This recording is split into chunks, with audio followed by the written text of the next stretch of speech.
दोस्तों ये third practice series है आईपीसी की।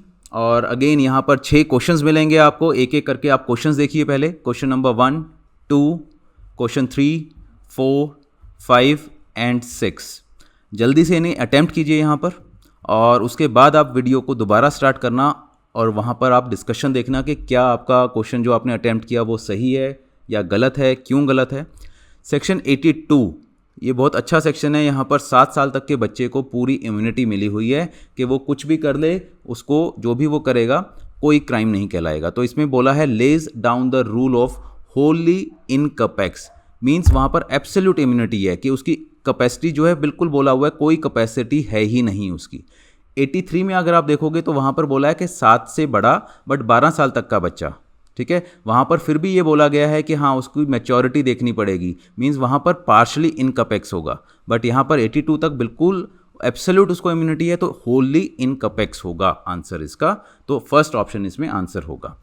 83 में जैसे अभी हमने बात की तो क्या है, वहाँ पर बोला गया है कि अगर कोई बच्चा जो है 7 साल से बड़ा है बट 12 साल से छोटा है, ठीक है, तो वहाँ पर बोला गया है कि act of a child above 7 and under 12 of immature understanding.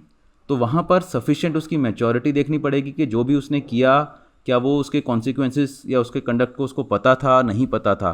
तो क्वेश्चन नंबर 2 में पूछा है कि क्या ये प्रिजम्पशन ऑफ फैक्ट है, एंड इनकन्क्लूसिव और रिबर्टेबल प्रिजम्पशन ऑफ लॉ, ठीक है, कंक्लूसिव और इररिबर्टेबल प्रिजम्पशन ऑफ लॉ, और last is irrebuttable presumption of fact. तो देखिए ये इनकन्क्लूसिव है, आप कंक्लूड नहीं कर सकते। जैसे 7 साल वाले केस में आप कंक्लूड कर सकते हो कि अगर 7 साल से छोटा बच्चा है उसके बाद कुछ भी नहीं हो रहा, आपको देखना वो रिबर्टेबल है ही नहीं, इररिबर्टेबल है, ठीक है, और वो कंक्लूसिव प्रूफ है। उसके बाद आपको कोई भी और प्रूफ की रिक्वायरमेंट नहीं है। अगर 7 साल से बच्चा प्रूफ हो गया कि वो छोटा है, क्राइम किया है, वो आप बोलोगे कि कोई और प्रूफ की रिक्वायरमेंट नहीं है। अगर ये चीज़ प्रूव हो जाती है कि वो 7 साल से कम की एज का है, तो ये इनकन्क्लूसिव है, ठीक है। और रिबर्टेबल प्रिजम्पशन ऑफ लॉ है, यहाँ पर रिबर्ट आप कर सकते हो कि हाँ उसकी मैच्योरिटी जो थी उस लेवल की थी कि ही कैन जज व्हाट ही इज़ डूइंग, ठीक है। तो ये रिबर्टेबल है, इररिबर्टेबल नहीं है। रिबर्टेबल होगा जिसको रिबर्ट किया जा सकता है, जिसको अपोज किया जा सकता है, जिसके अगेंस्ट ऑब्जेक्शंस रेज की जा सकती हैं, प्रिजम्पशन ऑफ लॉ, राइट। तो सेकेंड ऑप्शन इसमें बेस्ट ऑप्शन बनेगा।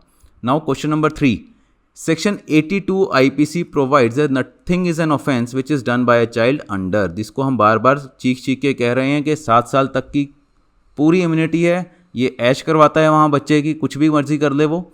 तो ये बेस्ट इसमें सेक्शन मिलेगा 82 में, right. Question number 4, a hangman who Hanks the prisoners pursuant to the order of the court is exempt from criminal liability by virtue of। Hangman जो जिनको फांसी की सज़ा मिलती है उनको वो फांसी देता है, हैंगमैन उसको बोलते हैं। क्या अब वो मार तो रहा है उन लोगों को, क्या वो एग्जम्प्टेड है? यस एग्जम्प्टेड है। क्यों एग्जम्प्टेड है?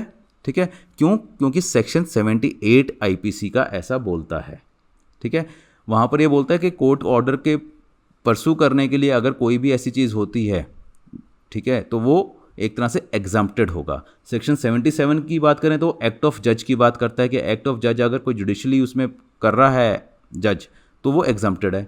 79 की बात करें तो act done by a person justified और by mistake of fact believing himself justified by law, वो भी एग्जम्प्टेड हो गया। 76 में भी इसी तरह से है। तो जो हैंगमैन वाला केस आएगा वो आपको याद रखना है, वो 78 में आएगा, pursuant to the court orders.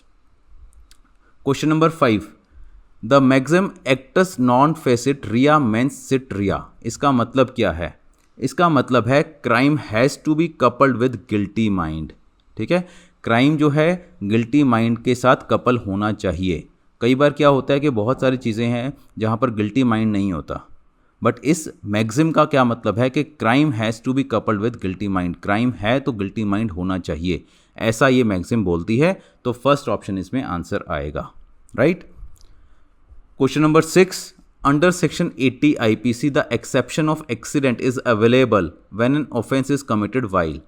80 IPC में जनरल एक्सेप्शन में आप देखेंगे कि अगर एक्सीडेंट हो गया, कुछ भी कोई भी चीज़ एक्सीडेंट द्वारा कुछ हुआ है जहाँ पर कोई क्राइम कहलाएगा, अगर वो एक्सीडेंट नहीं होता तो वो एग्जम्प्टेड क्यों है? क्योंकि वहाँ पर आप एक लॉफुल एक्ट कर रहे हो, लॉफुल मैनर में, लॉफुल मीन्स के द्वारा।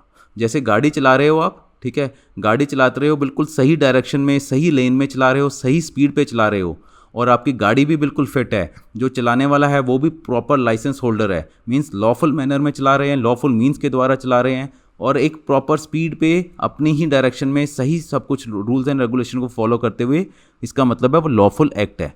अगर फिर भी कुछ ऐसा एक्सीडेंट हो जाए, मिसफॉर्चून हो जाए, तो वो एग्जम्प्टेड है, राइट। तो याद रखना है यहाँ पर आपको लॉफुल एक्ट होना चाहिए, लॉफुल मैनर में, लॉफुल मीन्स के द्वारा, अगर ऐसा कुछ है तो वो एग्जम्प्टेड है, अगर फिर भी कोई मिसफॉर्चून हो जाता है, राइट। तो ये 6 क्वेश्चंस हैं, जल्दी से देखिए आपने कितने क्वेश्चन सही किए, कितने गलत।